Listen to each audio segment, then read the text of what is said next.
Bonjour Christelle Kedi, donc pour le collectif Femmes Noires Sensuelles, je suis très heureuse de vous retrouver ce matin, juste à la fin de mon footing, pour pouvoir vous introduire à un sujet qui je pense est d'autant plus d'actualité qu'il est omniprésent au sein de nos communautés.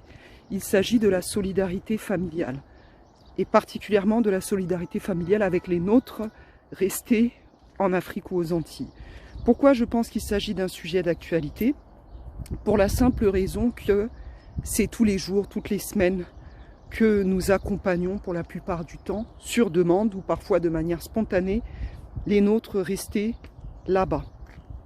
Alors, après les indépendances, depuis 60 ans que les Africains et les Antillais ont commencé à migrer en masse, en tout cas dans le monde francophone, en masse à l'extérieur de l'Afrique, quel bilan peut-on retenir de toutes ces actions de solidarité?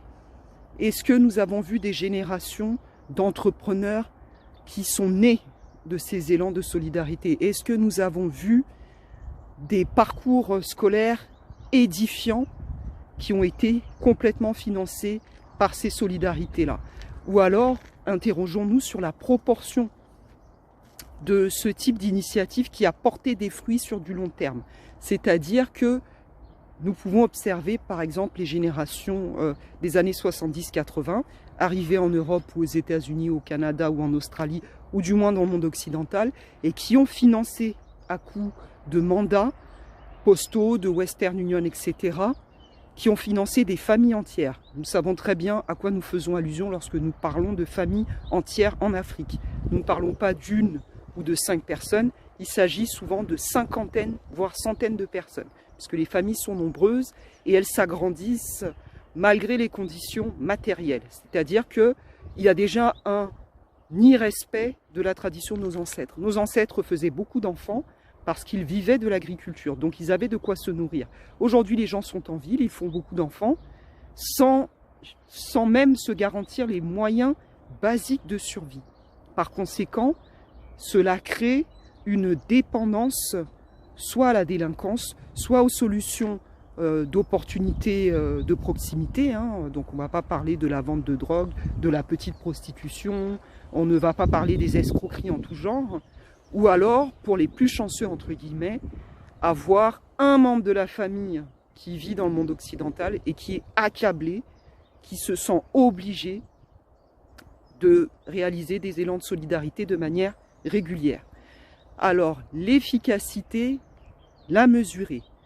Si on la mesure, dans le monde anglophone par exemple, ce sont des situations qui se sont raréfiées, puisqu'il y a eu des générations qui l'ont fait pendant 20 ans, et les générations qui l'ont fait pendant 20 ans ont pu établir une certaine indépendance financière, c'est-à-dire pousser leur famille à créer un système d'indépendance financière. C'est-à-dire que les gens ont pris l'argent pour créer des business. Bien sûr, il y en a qui ont pris l'argent pour dépenser dans les bars, dépenser dans les boîtes de nuit, dépenser dans des chaussures. Mais une grande majorité a choisi de bâtir son pays.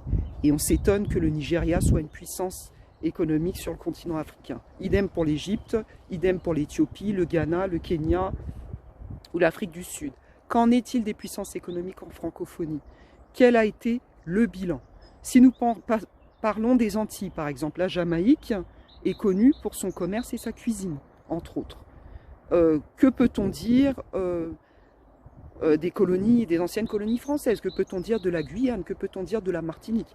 Donc, est-ce qu'au finalement, entretenir des générations de personnes dans l'attente de la solidarité, parce qu'il s'agit d'attendre, puisque vous avez certainement, comme moi j'ai pu l'expérimenter, des familles qui depuis 3-4 générations n'ont plus personne qui travaille.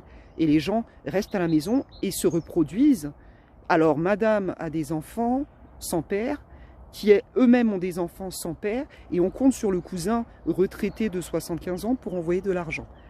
Parce que c'est la solidarité, c'est en souvenir de notre enfance passée il y a très très longtemps de cela.